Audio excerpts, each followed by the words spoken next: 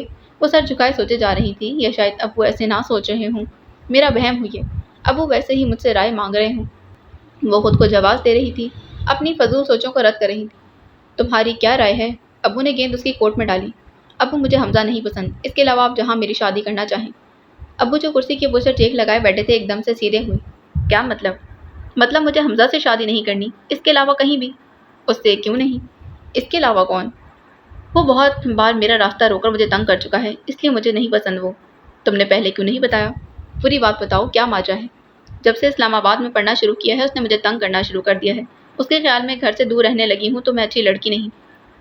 وہ یہ نہ کہہ سکی کہ وہ اسے آوارہ کہتا تھا، راستہ روک کر فضول جملے کستا اور پھر کہتا کہ میں تم سے شادی کر کے تمہارے سارے قصبل نکال دوں گا۔ اوہ مریم عالم! ابو کا تو اتنا سا ہی سن کر چہرہ سرخ ہو گیا۔ مریم سر جھکائے بیٹھی تھی۔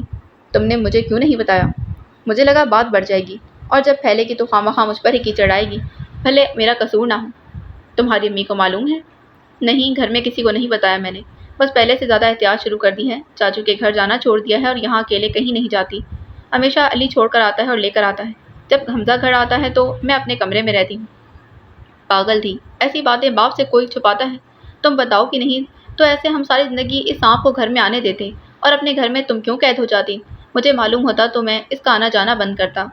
پاگل بچہ، ایسی باتیں چھپائی جاتی ہیں اور وہ بھی ماں باپ سے۔ مجھے نہیں تو اپنی ماں کو ہی بتا دیتی۔ کم از کم گھر والوں کو معلوم ہونا چاہیے کہ کون ان کے بچوں کا دشمن ہے، تاکہ کسی بھی نقصان سے بچ سکیں۔ میرا بچہ! ابو نے اٹھ کر اس کے سر کو چوما اور کتنی ہی دیر اس کے سر پر ہاتھ رکھے کھڑے رہے۔ مریم نے ابو کے پیار کو محسوس کر کے خود کو اپنی تھوڑی دیر پہلے والی سوچوں پر ملامت کی تھی۔ وہ اس کے ابو تھے اور ماں باپ جب کچھ پوچھتے ہیں تو اس کا مطلب بے اعتباری نہیں ہوتا، اور اگر ہو بھی تو اپنی ایمانداری سے پھر ان کا دل جیت لیا جاتا ہے۔ میرا بچہ! پاگل! ابو سر کو چومتے پھر کہہ اٹھے۔ مریم کو ڈھیروں سکون اپنے اندر اترتا محسوس ہوا۔ تحفظ کی فضا قائم ہو گئی تھی۔ ابو ہر سوال کو بھول کر بیٹی کو کمفرٹ کرنے کی کوشش کر رہے تھے۔ پھر وہ ہنستے ہوئے ابو کے کمرے سے باہر آئی تھی۔ انہیں نہیں معلوم تھا کہ ابو نے کیا فیصلہ کیا ہے، مگر پھر مریم کے وہاں ہوتے میر ہاشر کے گھر والے دوبارہ آئے تھے۔ ابو نے اپنے بھتیجے کو انکار کہہ کر میر ہاشر کے خاندان کو ہاں کہہ دی تھی۔ یہ بالکل غیر متوقع بات تھی۔ اس کے چاچو ناراض ہونے لگے تھے، حتیٰ کہ امی تک اس فیصلے سے راضی نہیں تھی۔ ان کے خیال سے اپنے شہر میں ہی بیٹی کی شادی کرنی چاہیے، اتنے دور بھیجنے کی کیا ضرورت؟ اگر بھتیجے کا رشتہ پسند نہیں تھا تو کوئی اور اچھا رشتہ آ جاتا۔ ابھی مریم کی عمر ہی کیا تھی؟ لیکن ابو نے امی کے سارے اعتراضات کو رد کر دیا۔ ویسے بھی اپنے خاندان کی پہلی لڑکی تھی جس کی دوسرے شہر شادی ہو رہی تھی۔ ان کے ہاں ایسا نہیں ہوتا تھا، اپنے غیر جہاں بھی ہوتا لیکن اپنے ہی شہر میں بیٹی دی جاتی، اس لیے اس کے گھر میں تقریباً سبھی خوشی اس کے موقع پر عجیب سی محسوس ہو رہے تھے۔ اب کیا تم اتنی دور چلی جاؤ گی؟ آپی اور علی دونوں اداس لگ رہے تھے۔ اس نے کندھے اچکا دیے۔ وہ کیا کہہ سکتی تھی؟ ابو کا فیصلہ تھا۔ اچھی فیملی ہے، گھر بھی دیکھ آیا ہوں، لڑکا بہت اچھا ہے، اور یہ بھی کہہ دیا کہ مریم ان کے آبائی شہر کے بجائے اسلام آباد میں رہے گی۔ تم سمجھو کہ جیسے وہ پڑھنے گئی ہوگی، ہر ماہ آتی رہے گی جیسے اب تک آتی رہی ہے۔ ابو امی کو دھیمی آواز میں سمجھا رہے تھے۔ وہ جو امی کے پاس آ رہی تھی انہیں باتیں کرتے دیکھ پلٹ گئی تھی۔ میں تو اس انتظار میں تھی کہ 2 سال بعد لوٹ آئے گی، آپ تو ہمیشہ کے لیے اسے پردیسی کر رہے ہیں۔ لڑکا بہت اچھا ہے، مجھے بہت پسند آیا، وہ خوش رہے گی وہاں، بھلے دور ہوگی مگر خوش ہوگی۔ اتنے اچھے رشتے کو دوری کی وجہ سے تو رد نہیں کر سکتے نا۔ آج کے دور میں پھر فاصلے اتنے نہیں کہ ملنے میں سالوں لگ جائیں۔ امی ابو کی میٹنگ جاری تھی۔ ابو کے ہاں کرتے ہی اگلے دن وہ لوگ رسم کرنے آ گئے تھے، اور جب باقاعدہ رسم کرنے آئے تو اتنا ڈھیروں سامان، مریم کے گھر والوں کے لیے بھی کئی تحفے تھے، جسے اس کی امی نے بہت اصرار کے باوجود بھی قبول نہیں کیا۔ ہاجرہ بہن، ہمارے ہاں بیٹی کی سسرال سے صرف بیٹی کے لیے چیزیں آتی ہیں، ہم سب کے لیے ان کو قبول کرنا عیب ہے۔ آپ برا نہ مانیں لیکن ہماری ریت ہے۔ ہاجرہ بی بی کیا کہتی، وہ خود بھی جانتی تھی کہ ان کے ہاں بھی تو ایسا ہوتا تھا، لیکن وہ بیٹے کی خوشی میں اپنے سمدھیوں کو بھی تحفے دینا چاہتی تھی جو اس بے توقع قبول نہیں کیے گئے تھے۔ مریم، تمہاری ساس تو لگتا ہے پورا اسلام آباد لوٹ لائی ہیں یار۔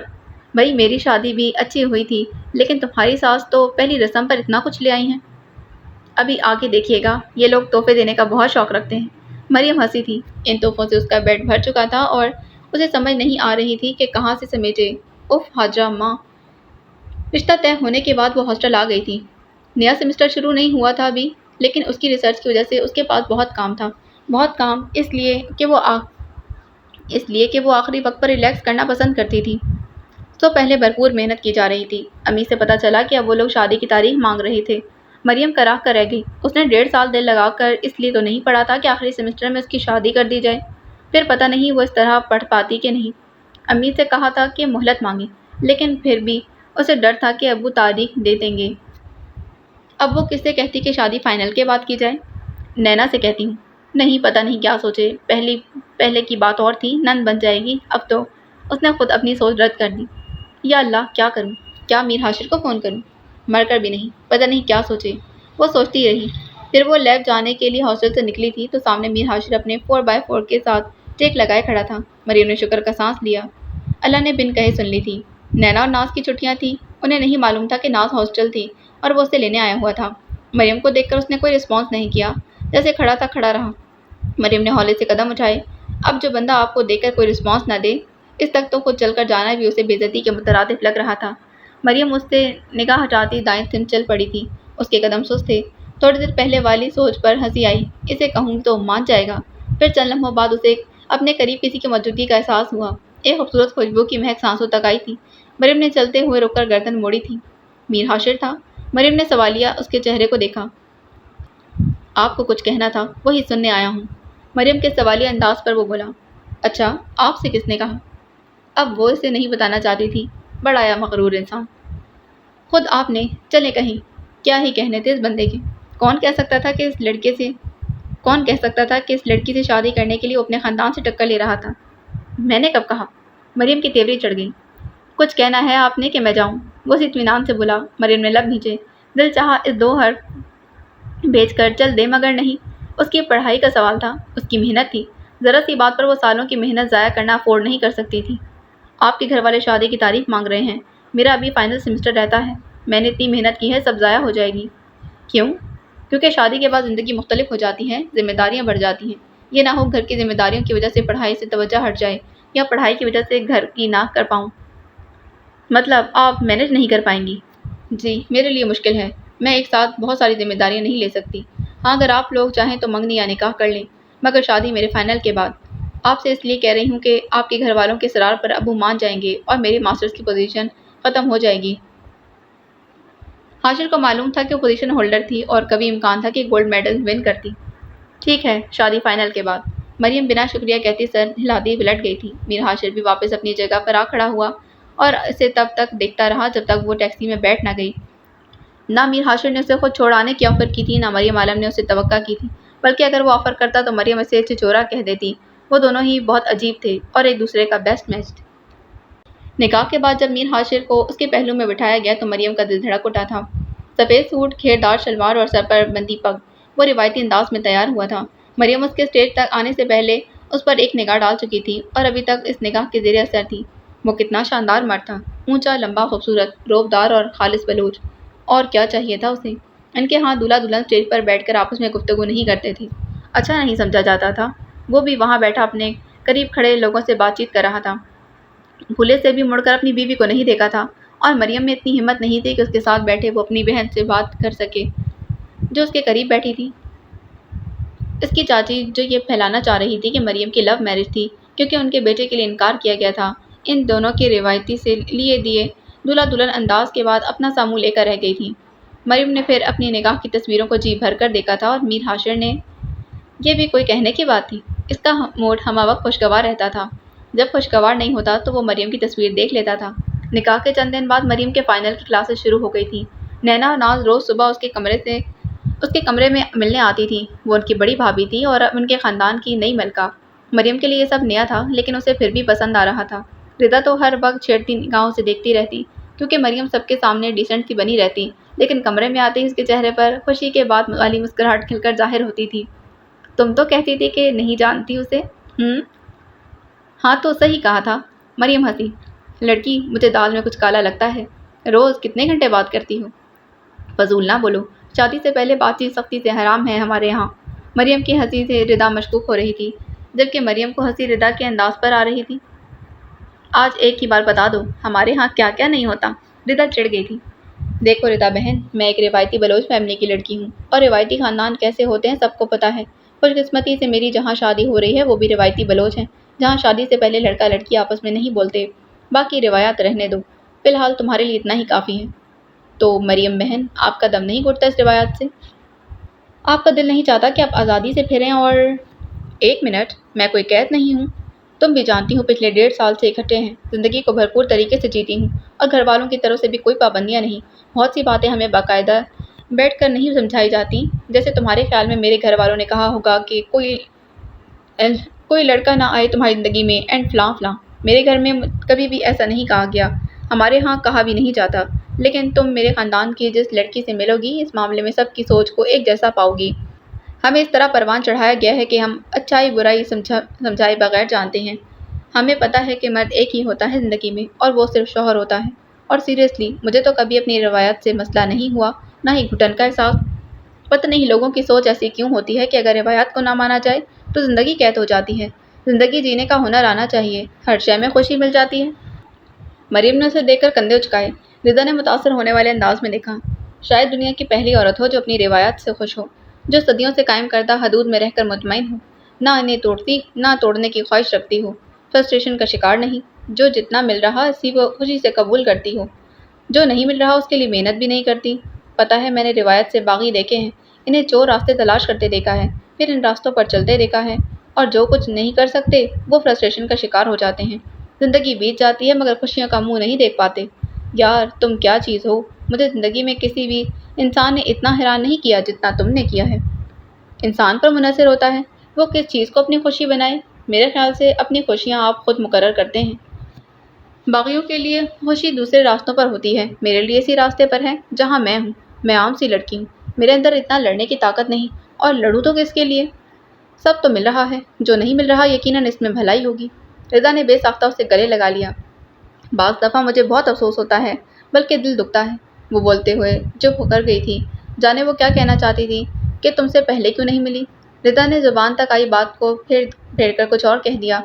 مریم کے فرشتوں کو بھی خبر نہ ہو سکی کہ اس کی بیسٹ فرینڈ کو کس بات کا ملال اکثر مریم سے نگاہیں چرانے پر مجبور کر دیتا تھا۔ وہ باتیں کر رہی تھیں کہ مریم کا فون بج اٹھا۔ مریم نے اٹھ کر بیٹھ کے ایک کونے میں رکھے موبائل کو اٹھایا تھا۔ انجان نمبر تھا، اس نے کال اٹینڈ کی۔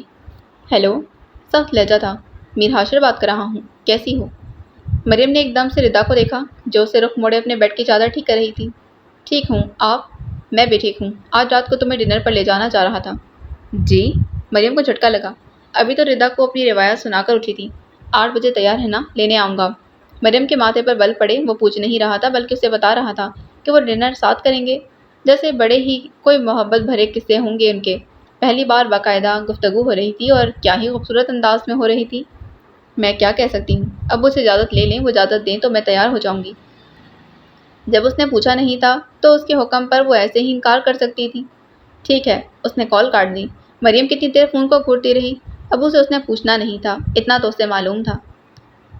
لے جی، آپ میں اتنی ہمت ہے کہ آپ روایتی سے خاندان کے ہوں، اور آگے سسرال بھی آپ ہی کے جیسا روایتی ہو، اور رومانٹک ڈنر کے لیے اجازت اماں، بہن، بھائی، ارے نہیں، باقاعدہ ابو حضور سے لی جائے۔ چلیں چھوڑیں، رہنے دیں، کیا موڈ کو خراب کرنا اور دامادی عزت کو داؤ پر لگانا۔ گناہ کر دیا کہ سوچا نکاحی بیوی کے ساتھ رومانٹک ڈنر۔ چلیں رومانٹک نہ صحیح ڈنر ہی کیا جائے۔ تو بتائیں کس نے کہا تھا ایسا سوچیں؟ جی بالکل، آپ کی اپنی سوچ تھی، اور اس گناہ کو کسی اور کے سر تو نہ تھوپیں۔ مریم ابو کے انکار کے بعد اس کا چہرہ سرخ دیکھنا چاہتی تھی۔ بڑایا، اسے نخرے دکھانے والا۔ اس سوچ کے آتے ہی اس کے چہرے پر مسکراہٹ کھل اٹھی تھی۔ رضا نے بیڈ پر بیٹھ کر اسے دیکھا جو موبائل کو دیکھے مسکرا رہی تھی۔ کیا ہوا، کس کی کال تھی؟ رضا پھر مشکوک ہوئی۔ مریم کے منہ پر چھوٹا سا قہقہ نکلا۔ اف یار، کسی کی نہیں تھی، ایسے ہی کچھ یاد آ گیا۔ موبائل بیڈ پر پھینکتی وہ دھم سے بیڈ پر بیٹھی تھی۔ تمہاری ہنسی بتا رہی ہے کہ کچھ نہیں، میر ہاشر یاد آ گیا تھا۔ مریم کی مسکراہٹ میں کوئی فرق نہیں آیا۔ تم نکاح کے بعد بدل گئی ہو۔ مریم کو اس کے اندازوں پر ہنسی آ گئی، جبکہ رضا کے خیال سے اسے کسی اور بات پر ہنسی آ رہی تھی۔ رضا کے تاثرات دیکھ کر مریم مسلسل ہنسے جا رہی تھی۔ بہت خوش ہو؟ اب پلیز یہ نہ کہنا کہ نکاح کی وجہ سے۔ مریم نے ہنسی کی وجہ سے نکلے آنسو صاف کرتے کہا۔ رضا کہنا چاہتی تھی لیکن پھر خاموش ہو گئی۔ 7:45 مریم کا فون بج اٹھا۔ وہ لیپ ٹاپ پر مووی دیکھ رہی تھی۔ نمبر دیکھا، میر ہاشر کا تھا۔ اسے سوچ کر ہنسی آ گئی۔ اور اب اس سے معذرت کرے گا؟ خیر یہ بھی بڑی ہمت تھی، سسر سے عزت افزائی کے بعد بیوی کو بتانا۔ ہیلو، مریم نے مسکراتے ہوئے لہجے میں کہا۔ باہر آؤ، میں آیا ہوا ہوں۔ باقی اگلی قسط میں۔ جانے سے پہلے چینل کو سبسکرائب کر دیجیے، بیل آئیکن کو پریس کریں، ویڈیو کو لائک کریں۔ ملتے ہیں اگلی قسط میں۔